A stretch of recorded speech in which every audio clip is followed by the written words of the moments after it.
I've written a letter to Daddy. His address is heaven above. Greetings from Category, from Mickey, Aurora, and from me. I've just managed to dodge a kiss from Aurora. Well. We have some rather interesting ground to cover today. So without further ado, I am going to plunge right in, starting with something totally off the basic subject, which is going to be all the treachery that is taking place at the moment. And before that, we are going to cover two brief items, which Jojo Plays says, "Dear Lady C, you look lovely. Thank you. Would you ever consider an advice segment? Sorry, or occasionally taking a question requesting, sorry, Aurora's distracting me, she's kissing me. Requesting advice on life, etiquette, fashion, etc. I suppose I would. I suspect, though, that it would have to be everybody asking their questions, and I did a special program on it that had that was maybe an extra day, so it wouldn't interfere with the usual run of things as they happen at the moment, because I wouldn't want to disappoint anyone. So I suppose the answer is yes, if it all depends on what all of you want. It's not really what I want in this instance. I'm happy to oblige no matter what. QPR says, "Lady C, did you see you're being impersonated on RuPaul's Drag Race? If you saw it, what do you think? I think it's so cool. Only icons, sorry, get impersonated." I don't know about that, but that's awfully kind of you. And I see you have other questions, but before taking them, I am going to cover this. Yes, I did see it. To those of you who are not in Britain, RuPaul's Drag Race is a very popular show put out by the BBC. And it had on its panel Alexandra Burke, the singer, and Carol Vorderman, the ubiquitous really presenter, and, or I should say talking head, might be more accurate. And then it had a series of drag queens. I'd never seen it before, but I had to look at this episode to see what you were talking about. And I thought it was innocent and funny. And I gather that I think the drag queen's name is DeDeLicious. Some of their names are just killers. I thought she was very brave, because I'm actually not easy to imitate. I tell you, someone else who wasn't easy to imitate, and for similar reasons, was Elizabeth Taylor. I have very few actual mannerisms. What I say is related to what I think, and yes, I have a distinctive accent, but that's actually a grave disadvantage for impersonators, because my sort of Jamaican accent, which was called the Upper St. Andrew accent, was unique only to a small segment of the population. Yes, it has cadences in common with the more, shall we say, usual Jamaican accent, but it has significant differences and it's really difficult to get. So I thought DeDeLicious was actually very brave and I took it in good spirit. I thought it was good, clean, innocent fun. And I'm not so sure I'd go so far as saying that only icons get impersonated, but I did see that one queen did Fanny Craddock, who was a famous, rather witchy cook who actually was awfully pucker, and someone else did Barbara Cartland. And then, of course, someone else did Dionne Warwick. So, I mean, so to plunge in with the rest of the rather meatier stuff than this. Also, I saw you on GB News with Mark Dolan. Oh, and I should say at this stage, that's why I've togged up myself. I thought, well, if they were impersonating me on RuPaul's Drag Race, well, let me just glitz it up and glam it up to answer the question. So that's why I've taken out some of the glad rags and run with them. So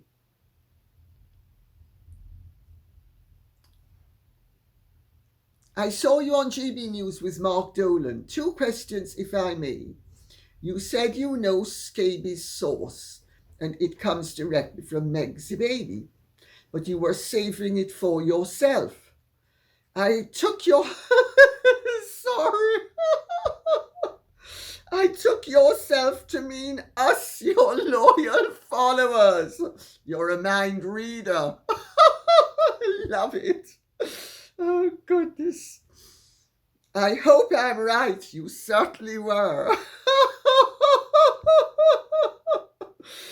I'm dying to know who it is. Well, before I read the second question, which is actually the third, because you got in the first one about DeDeLicious impersonating me, I'll tell you who it is. Markus Anderson has had a close and long-standing relationship with Amid Scabies, who denies that they were ever, shall we say, partners. For all I know, Amid Scabies is as straight as an arrow, although certainly he speaks with forked tongue and therefore might more accurately be actually as straight as a corkscrew. But we're not going to go there because I don't want to double entendre too much in this regard. It's Markus Anderson. Meg's baby and Meg's baby more than H spills her guts to Markus Anderson, who is a faithful Mercury and takes it to the chief propagandist, sorry, I'm tripping over the Goebbels, no, it's Amid Scabies, sorry, it's not Joseph Goebbels, it's Amid Scabies, you know, the biracial mathematical genius, whose word is to be relied upon at all times, because remember, he's biracial, he's half Caucasian and half Caucasian, and 2 halves don't make a whole, they make a couple. But then, of course, that provides him with a link to Meg's baby. Interesting. that both of them would discover their biracialism so late in the day. Oh dear, am I sounding cynical? I hope not. So, second question.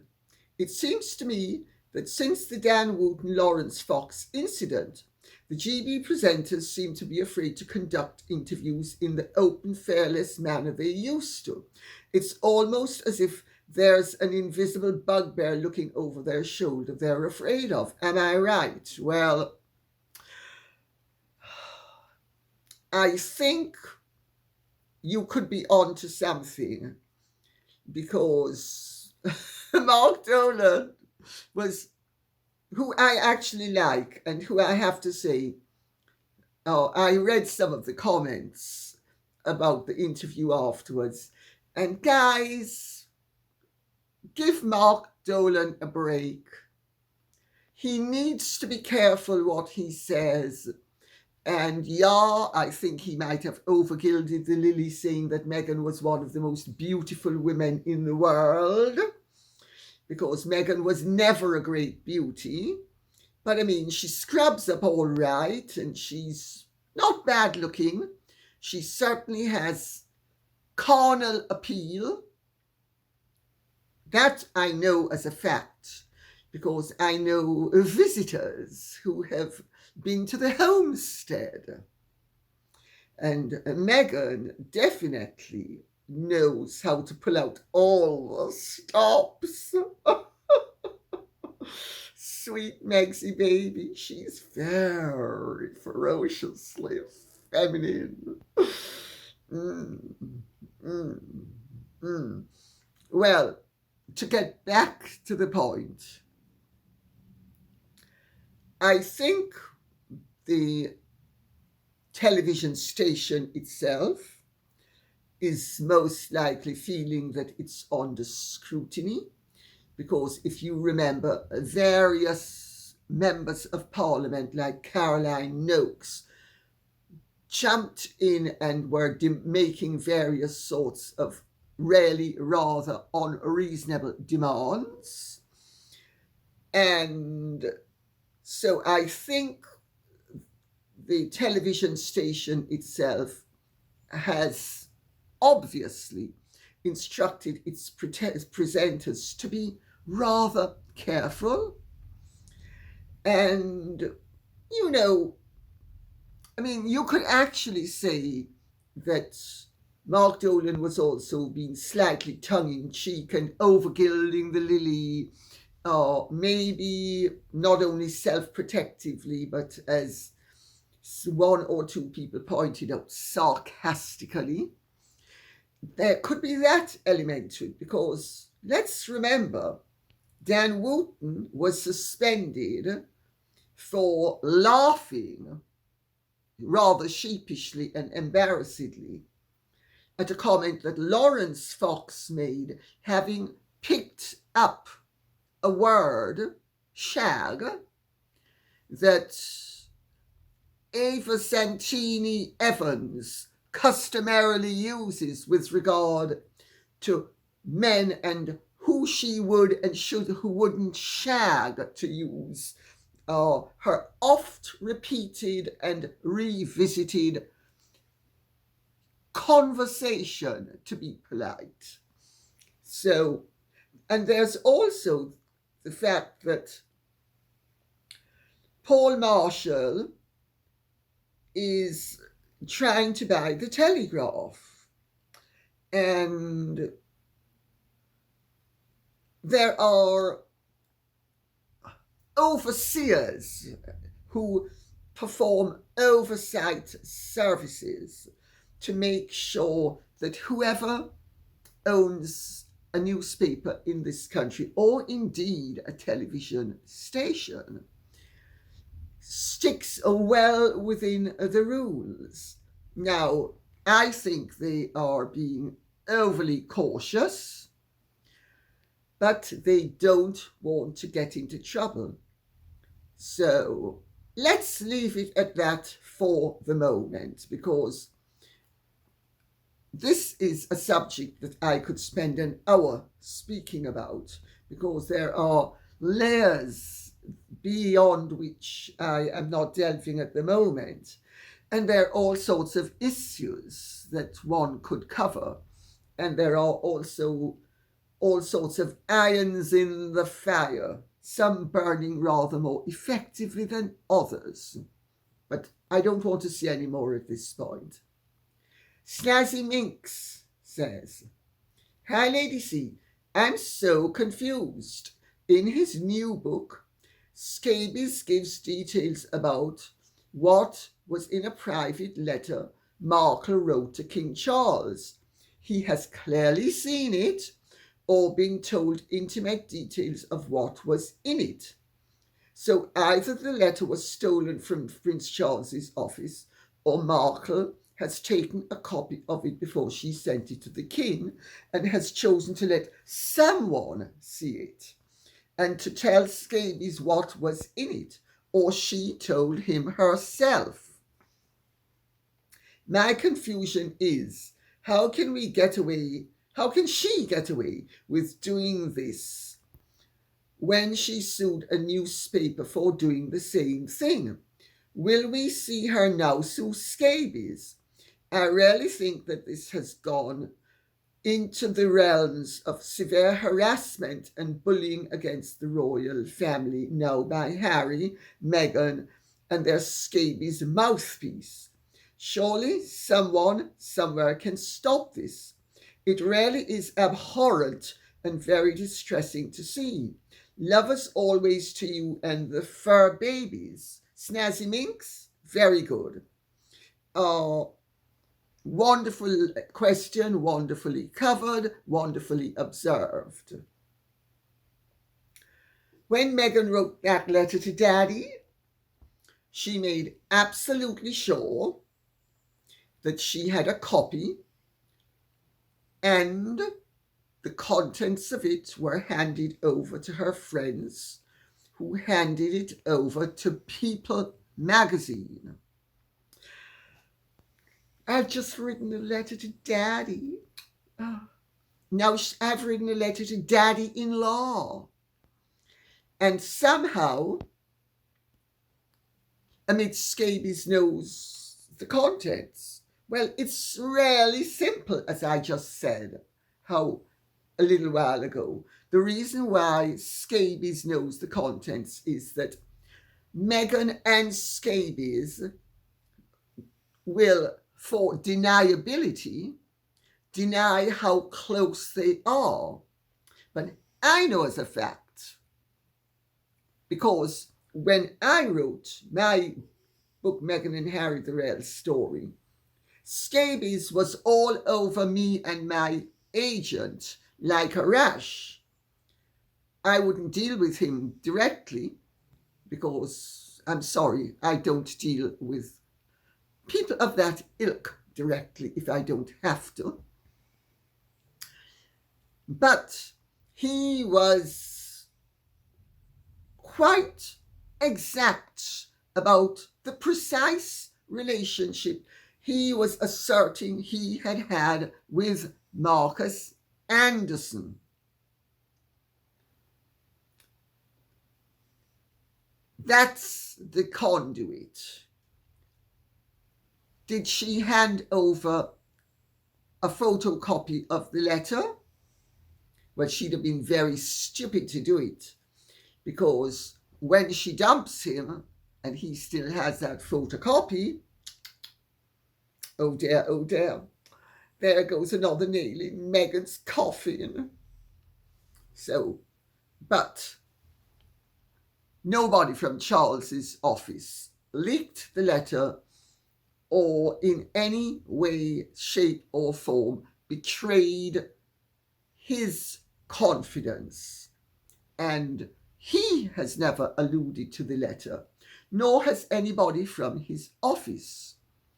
Clearly, this comes directly from Meghan. How can she get away with doing that when she sued a newspaper for the same thing? Well, Mr. Justice Warby actually made the point that Meghan was in fact, entitled to judge what she regarded as private and what she chose to regard as something worthy of sharing with the public.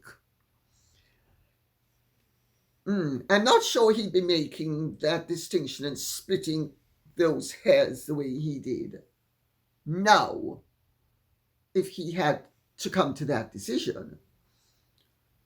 So, will she sue Scabies?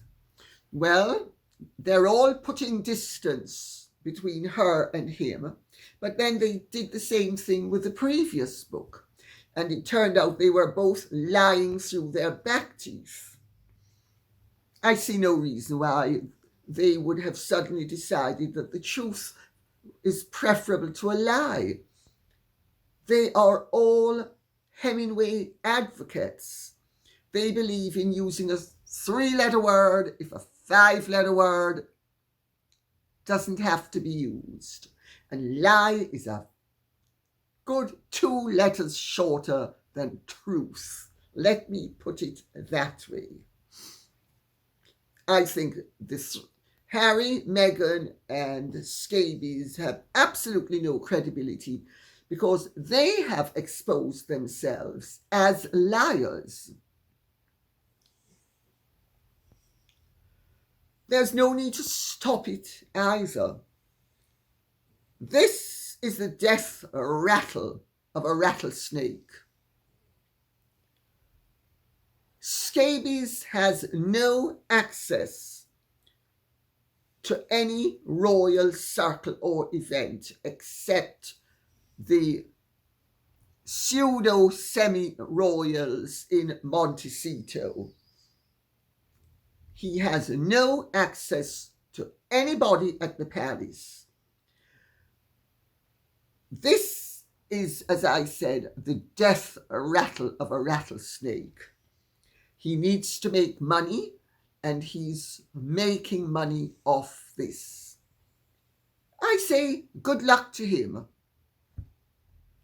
I think it's an unworthy way to make a living, but it's not illegal, and I don't think most people would regard it as admirable, but I think he will sell some books because it's being very cleverly marketed.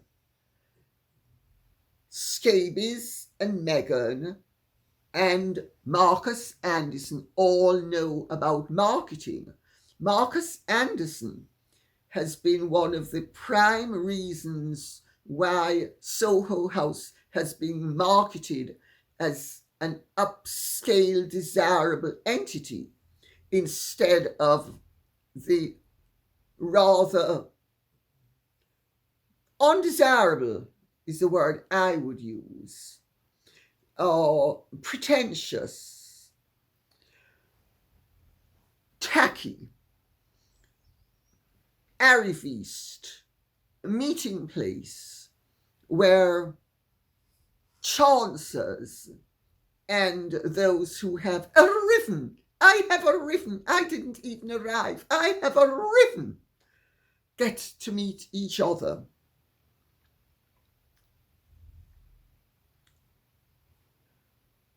Chuck O'Rourke says, they have oversaturated themselves within the United States. There is no rebranding for Meghan.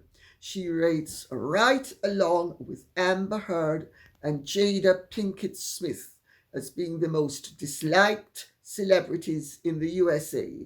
Chuck O'Rourke, I've read it out because you have encapsulated succinctly what several other people have said.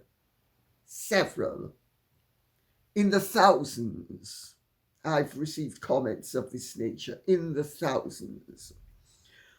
And every move she makes digs her hole a little bit deeper. PS Testing 321 says, Meghan, I don't see Amber Heard with any endorsement deals. but Johnny Depp has Dior. Good luck with the blog. I really hope the Letterman segment emerges. He is so good at being snarky when he doesn't like a guest. How interesting the network would not air it due to legal.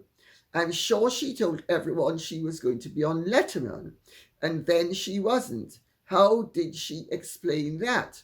Well, I think, PS testing, that you need to be careful because there have been claims made about what Letterman said. But if you look at the segment with Stephen Colbert, at no point do either of the men mention Meghan Markle's name. Now, the story that is going around and could well have been planted by Meghan's people for the dual purpose of A, getting her in the news, and then B, presenting her as a victim, is that it was cut for legal reasons, when it might not have existed at all. I don't know if you noticed in my last video, I sort of glided over the subject because I had no great deal of confidence in, I'm trying to find the right word, the veracity of the rumour, let's put it that way. You know, Meghan and her people, 3 and 4 times a week, in case you haven't noticed, come up with a new story, a new narrative. And now that in the last few weeks she's back with a bang, failing at every turn, but hoping to get an offer. Somebody give me a job. I want to endorse. I mean, I'd like to be the face of Saint Laurent, Dior, Versace. Well, I mean, I've got a much better body than Catherine. Lady Katie, as I call her, because I'm not a bitch. No, I just call her that because I'm so kind and I love family.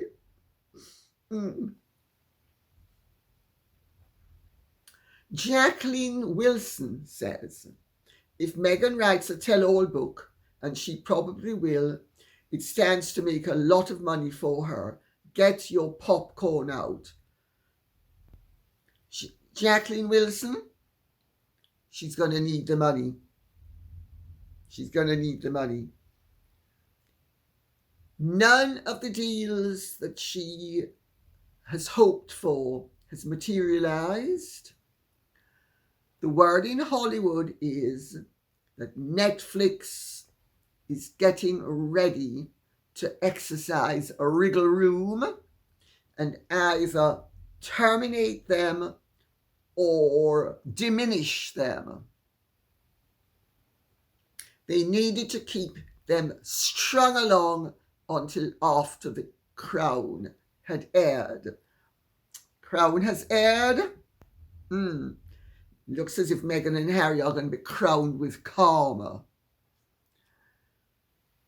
If she writes a tell-all book, first of all, everybody's going to believe every word is a lie, even if some of it is true. That's the first thing. The second thing is, yes, I think it will fly off the shelves. I think people will believe it, to be able to prove to themselves, yet again, she's telling more lies. But she only has one tell-all book to tell. Once she's told the story, yet again, there are not going to be 2 books. Maybe then she'll do a mini-series, The Adventures of Meghan Markle.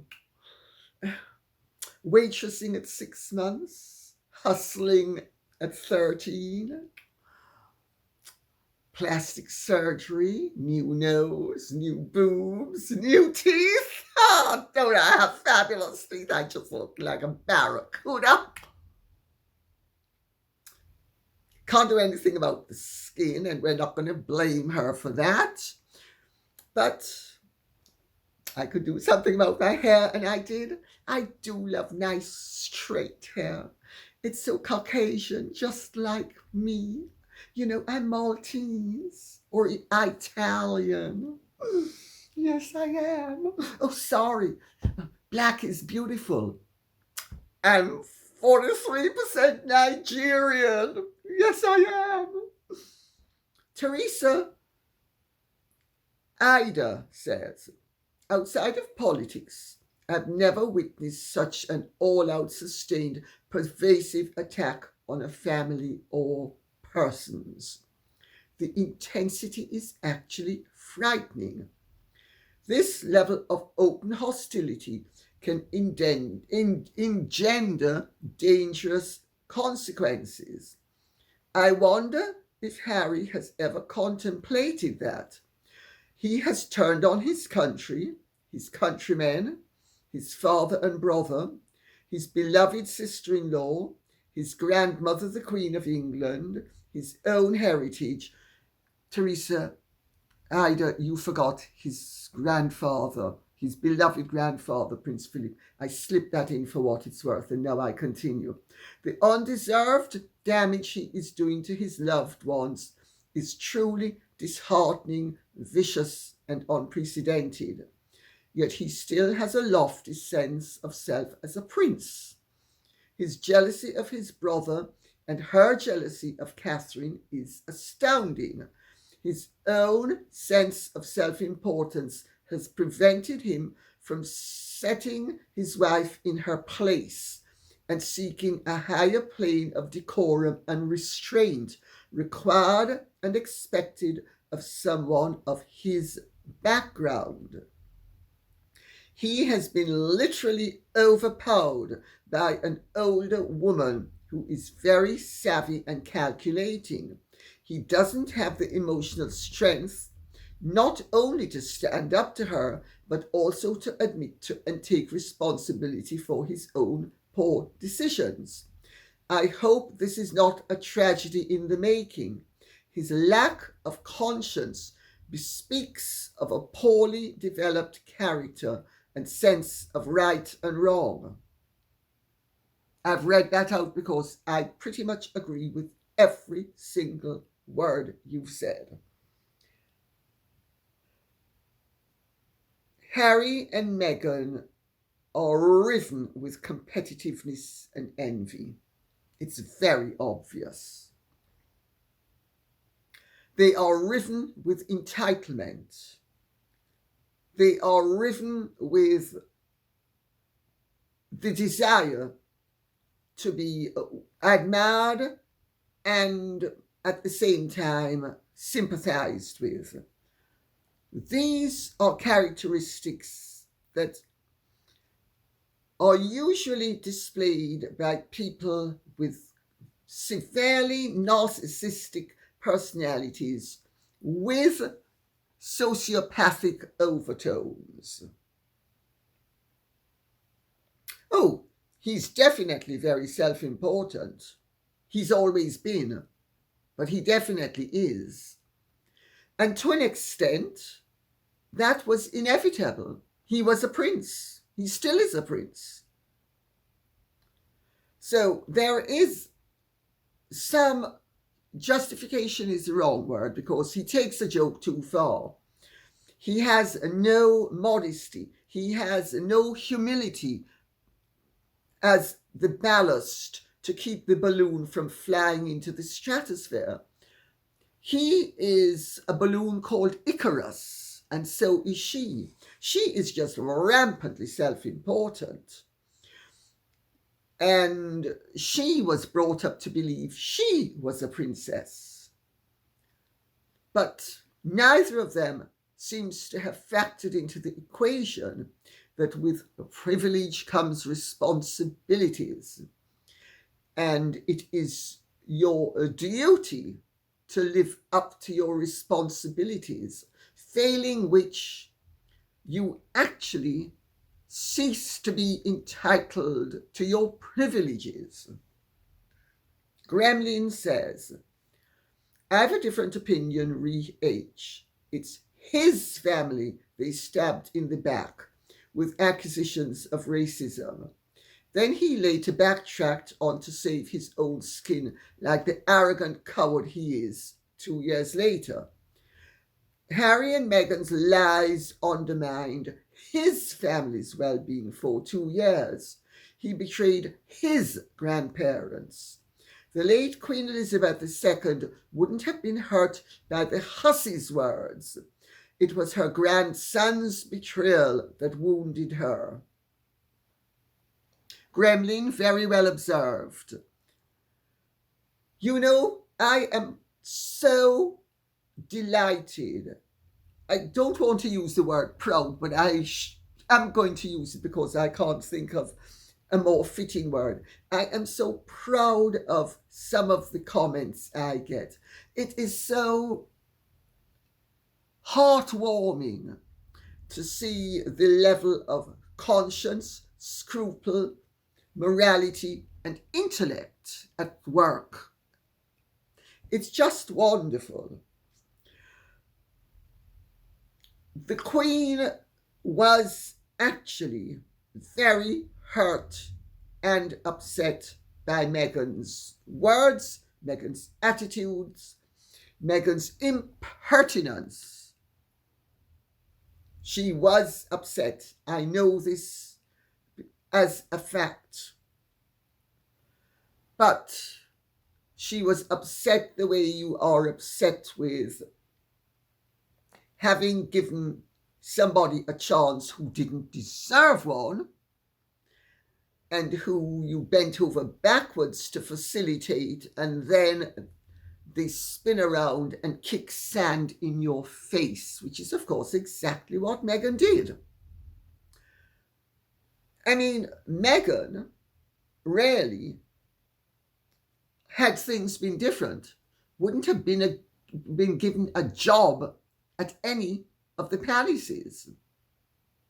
She wouldn't have qualified for a job. That's the joke. That's the reality. Yet she managed to work her wells and get herself.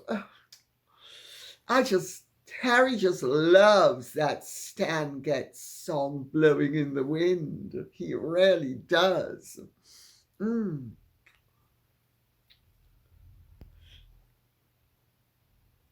He does. He does. So, Meghan used her wiles and managed to get Harry catapulted onto a plane of desire, and as the Queen put it, Harry was rather too much in love. Of course, let's remember lust is a 4-letter word as well. But I do think Harry was genuinely in love with her. I think Harry had spent his whole life waiting for somebody who would enable him the way his mother had enabled him. And neither Chelsea Davy nor his other girlfriend, whose name I will not bring up at this point, actually I will, Cressida Bonus, neither of them enabled him, but Meghan enabled him. Both of them wanted a better for Harry than what Meghan has reduced him to. That's why the relationships with Chelsea Davy and Cressida Bonus didn't work. That's right. But the rare of both Prince Philip and the Queen was from Harry. You're absolutely right, Gremlin. And that was what was truly wounding, and she was extremely distressed by it, disappointed, but She was very spiritual, and she knew she was dying, and she had her priorities straight. She needed to remain in a state of grace to meet her God. She needed to remain gracious to meet her monarchic duty. And she needed to remain positive to enjoy what was left of her life. And to the extent that she could, she did. But did Harry add anguish? He certainly did. Royal Douglas says, Catherine to me is like Queen Mary, albeit with a decent maternal instinct. Queen Mary, of course, had none. Or actually, in fact, she did have a maternal instinct, but she actually put her husband before her children, in fairness to her, because, as the Duke of Windsor said, when King George V wasn't around, his mother was fun and interesting and entertaining and intelligent, and as soon as his father was around, she let him dominate her and everything and everyone else. So, to resume the question, she understands her marriage is part love and family. May loved George and vice versa, though maybe not as much as a modern couple. But also, Catherine gets the facts that she has a real career as Duchess of Cambridge, then Princess of Wales, then as Queen, and maybe as the King's mother. She gets it. I think Mary of Denmark is similar, and that's why the current mess is so awful for the Danes. Royal Douglas, you're absolutely right. Both the Crown Princess of Denmark and the Princess of Wales love their husbands, love their children, are devoted wives and mothers, and also are devoted to the crown, which is an entirely different concept. William had to be sure that Catherine would live up to the role and wouldn't do what his mother did. He didn't want a divorce. He was not prepared to marry a woman with whom he would not remain for the remainder of his life. And yes, Catherine understands the duality of her role. That's what makes her so incredible. And I am going to, after having read Endgame, I am going to criticize it, and I will just say at this point that some of the things that Amid Scabies has said are really nasty and bitchy and come directly from Meghan and show Meghan's competitive streak and her rampant envy where Catherine is concerned. Because who ever heard of criticizing someone for being willing to learn and snare at them for being willing to learn? Which is, of course, what Scabies has done in Endgame. MGB says,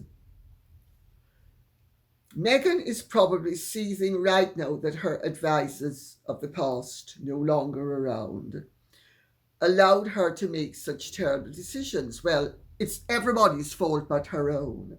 And if she didn't have to cope with such rampant racists and dreadful people, I mean, let's remember, the British nation is riven with racists. That's why she had a 30-something million pound wedding, and there were tens of thousands of people looking at it in person. And there were millions of people looking at it in the country as well as worldwide.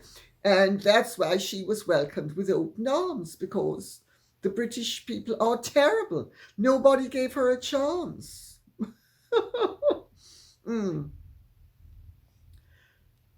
My understanding from everybody who's known Meghan all her life is she's never ever been able to admit she was wrong, and she never ever takes responsibility for anything. And anytime there's an apology to be given, she makes sure she doesn't give it, and if she's absolutely forced to give it because of circumstance and it is in her interest, it's as false as her teeth. Kim LaSue says, Dear Lady C, I beg to differ with you. Here in the USA, the attraction Harry had was access to the real royal family. Harry now has no inside connection to the King or the Prince of Wales due to his and his wife's behaviour. They put a wall between themselves, and the only reason for anyone to find them interesting. Being intimately connected to the family was really their marketing tool, so they have nothing to market. It is over. Kim LaSue, yes and no. Meghan is toast. On that, I think we can agree. Harry remains a prince. You notice, Amid Scabies in his book is asserting that although Meghan never wants to have anything to do with the royal family, the channels of communication are sort of open between the king and her, and that Harry and his father are well on the way to recovery, recuperation, and reconciliation. Well, I'm sure Markus Anderson told him that, but I can tell you, people who know the king and no, different story, but I'm not going to jump the gun on that one. What I will say is that even people who despise and look down upon Meghan the way they now pretty much do systematically will still tolerate her as long as she is married to him, on the off chance that he will kiss and make up with his papa. William has been very clever, because William has, without actually saying a word, made it known just in his demeanour that his relationship with Harry is at an end. So Harry's royal life can continue only pretty much as long as his father is alive. Well, he has a clear run of a few years, he hopes, and so do I, in that I hope that the king continues going the way he's been going for the next maybe decade or two, let's say. And so Harry could have a clear run for a while. Where there's life, there's hope.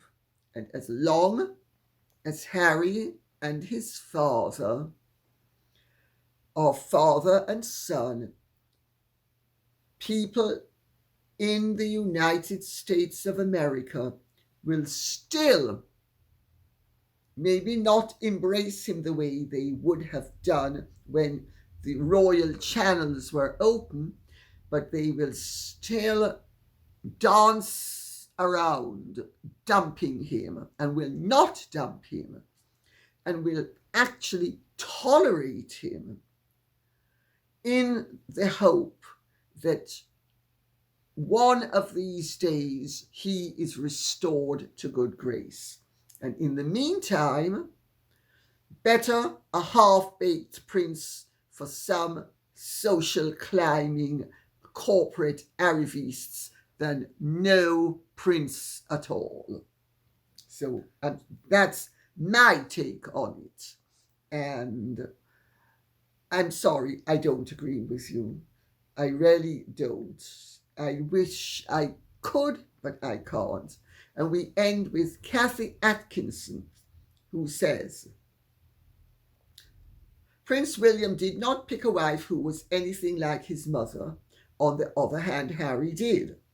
Has anyone noticed that look of being unhappy when he is with Methane? It's just like Diana did when she was with Charles.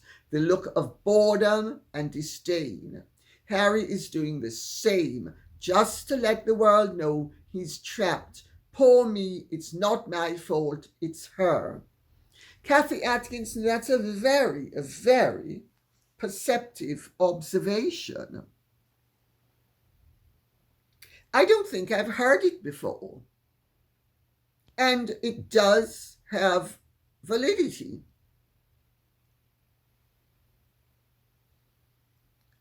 Diana used to do the hangdog thing. Look how miserable I am. And Harry is doing the hangdog thing. And yes, it could well be he's replicating Mummy. Mummy used to do it to convey the message that she was miserable and none of it was her fault and all of it was Pa's fault. And Harry's doing it. Very interesting observation. I hadn't thought of it in those terms. I congratulate you, my dear Kathy Atkinson. I think you're great. Thank you so much for this. And he is trapped. He's well and truly trapped. You know, all this business about them being so happy, that they were certainly very connected in the early days. And she certainly knew which buttons to press. But with the passage of time, things have become rather rockier. And I have all along said that I make no predictions as to whether they will ever part or not. But I know marriages of that nature. I grew up with parents who had a marriage like that.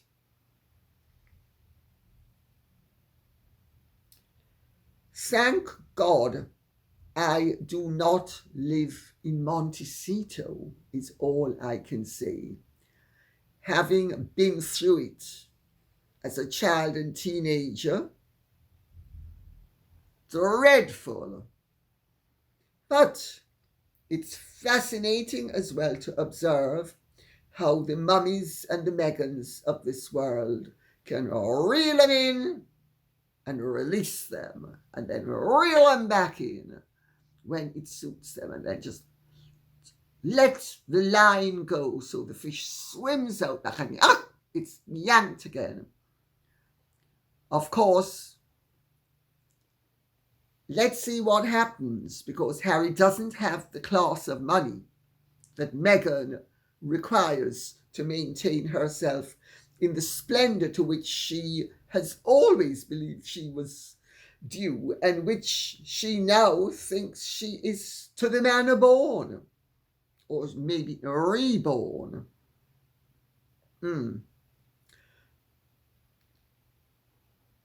Money is going to end up being a huge problem with them. And you know what they say? When financial trouble's coming through the door, love flies out of the window. Well, they have been having financial troubles. Nothing has gone as well as they hoped. They have been cancelled left, right, and centre, and nobody is nibbling. Spare did well.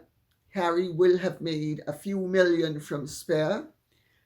But I've pointed out before that to maintain their lifestyle, Harry and Meghan need an income of at least $5 or $6 million per annum. That's income. Maybe more. Income. If they had to pay for all the private jets that they managed to catch lifts on, we'd be speaking 10 or 12 million.